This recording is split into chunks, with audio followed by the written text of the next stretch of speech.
कॉर्बिस। नमस्कार दोस्तों, मेरा नाम है दिव्या और आप देख रहे हैं कॉर्बिस। आज इस वीडियो में हम बात करेंगे पेटेंट रजिस्ट्रेशन की। हम जानेंगे कि आखिर एक पेटेंट क्या होता है, लेकिन उससे पहले ये जानना भी बहुत जरूरी है कि जो आविष्कार आपने किया है यानी कि आपका इन्वेंशन पेटेंटेबल है या फिर नहीं। इसके अलावा हम ये भी चर्चा करेंगे different type of patent application registration की कि कितने प्रकार के होते हैं, प्रोविजनल पेटेंट रजिस्ट्रेशन क्या है, उसके फायदे क्या है, और अंत में हम बात करेंगे दस्तावेजों की, यानी क्या क्या डॉक्यूमेंट्स रिक्वायर्ड होते हैं अगर आप पेटेंट रजिस्ट्रेशन करवाते हैं। तो चलिए बिना वक्त जाया किए वीडियो की शुरुआत करते हैं। पेटेंट एक तरह की इंटेलेक्चुअल प्रॉपर्टी होती है जो अपने ओनर को लीगल राइट देती है ताकि उस लीगल राइट के तहत वो अपने इन्वेंशन को चोरी होने से, कॉपी होने से बचा सके। सरल भाषा में अगर बात की जाए तो मानिए अगर कोई एक व्यक्ति नया आविष्कार करता है यानी इन्वेंशन करता है तो वो निश्चित रूप से चाहता है कि उसका इन्वेंशन चोरी ना हो, कॉपी ना हो, वो इन्वेंशन उसी का रहे और पूरी तरह से सुरक्षित रहे। इसके लिए उसे क्या करना होगा? सिर्फ अपने आप पेटेंट रजिस्ट्रेशन कराना होगा। पेटेंट रजिस्ट्रेशन 20 साल के लिए किया जाता है। तो भारतीय कानून के तहत अगर आप पेटेंट रजिस्ट्रेशन करवाते हैं तो कानून आपको एक तरह से पूरी सुरक्षा और स्वतंत्रता अपने इन्वेंशन को लेकर प्रदान करता है और आप खुले तौर पर इसका भविष्य में उपयोग कर सकते हैं। भारत में पेटेंट की बात की जाए तो पेटेंट अधिनियम 1970 और पेटेंट नियम 1972 के द्वारा प्रशासित है। और किन किन चीजों के लिए हम पेटेंट करा सकते हैं? कला, निर्माण, कंप्यूटर सॉफ्टवेयर, केमिकल, ड्रग, इन सभी चीजों के लिए पेटेंट किया जा सकता है।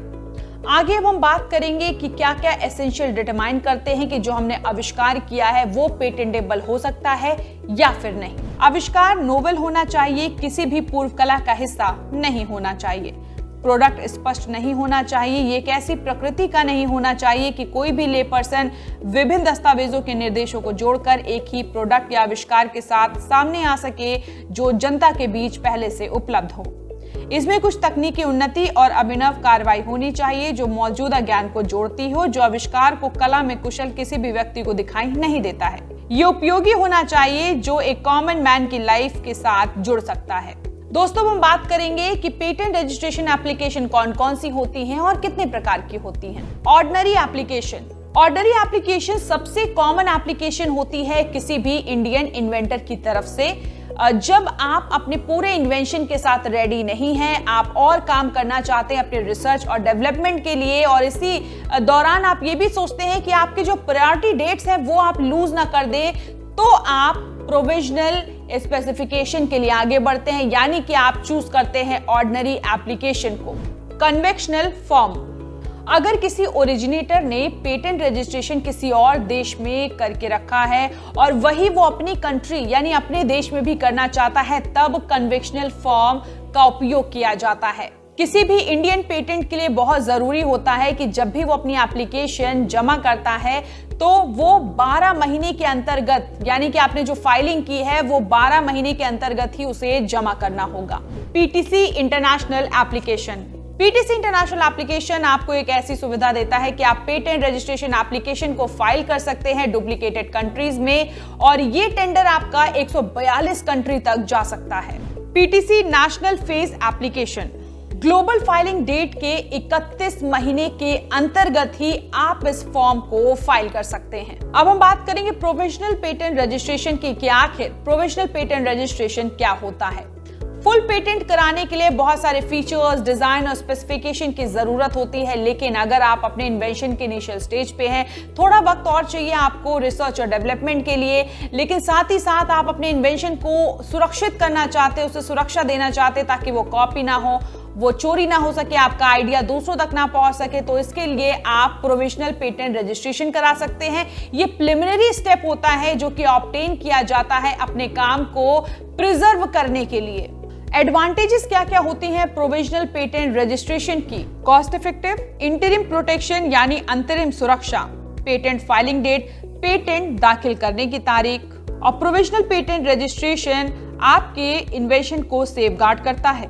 तो एडवांटेजेस के बाद हम बात करेंगे कि बेनिफिट्स क्या क्या होते हैं, यानी प्रोविजनल पेटेंट रजिस्ट्रेशन आप कराते हैं तो क्या क्या फायदे होते हैं। पहला तो आपको मॉनेटरी रिटर्न मिलता है, दूसरा आपको अधिक समय मिल जाता है चेंजेस करने का, कि अगर आप अपने इन्वेंशन में चेंजेस करना चाहते हैं। दूसरा आपको एक तरह से एक राइट मिल जाता है अपने इन्वेंशन को लेके और आप सेफ महसूस करते हैं। प्रोविजनल पेटेंट फाइलिंग के लिए कौन कौन से डॉक्यूमेंट जरूरी होते हैं? पहले तो आपको टाइटल चाहिए होता है, एप्लीकेंट इंफॉर्मेशन चाहिए होती है, डिस्क्रिप्शन चाहिए होता है। उसके बाद अगर बात करें तो टेक्निकल एस्पेक्ट ऑफ इन्वेंशन बहुत जरूरी होता है जब भी बात डॉक्यूमेंट्स की आती है।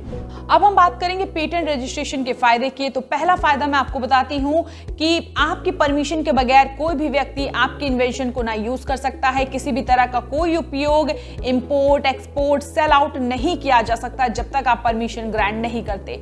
दूसरा फायदा, अगर आप पेटेंट रजिस्ट्रेशन करवाते हैं तो मार्केट में आपकी क्रेडिबिलिटी और भी बढ़ जाती है।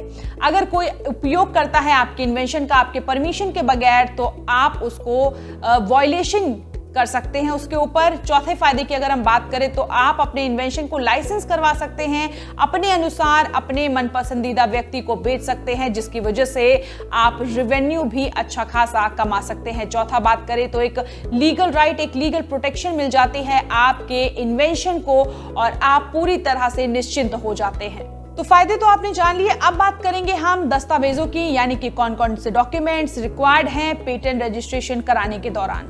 एप्लीकेशन फॉर्म 1 को फिल करना होगा। प्रूफ ऑफ राइट, अगर आप फॉर्म ऑफ पेटेंट को फाइल करने जा रहे हैं, अगर एप्लीकेबल है तो रिपोर्ट और undertaking under section 8 in form 3। अगर patent agent proffer the patent application करता है तब power of administration in form 26। If the form is for biological substance तब applicant is expected to get approval from the National Biodiversity Authority before the allowance of the patent. Origin of geographical origin should be introduced in the case of biological matter practice in the innovation. Applicant द्वारा सारे application में sign होना जरूरी है। Complete specification की जो last sheet है वो भी एजेंट की तरफ से साइन होनी जरूरी है। इसके अलावा MSME या फिर स्टार्टअप इंडिया सर्टिफिकेट जरूरी है। तो पेटेंट रजिस्ट्रेशन की संपूर्ण जानकारी तो हमने आपको दे दी, लेकिन आप भी अगर प्लान कर रहे हैं पेटेंट रजिस्ट्रेशन कराने का तो आप कॉर्बिस के साथ जुड़ सकते हैं। तो जल्द ही मुलाकात होगी एक नए इंफॉर्मेटिव वीडियो के साथ। तब तक आप अपना और अपने परिवार का रखें ख्याल।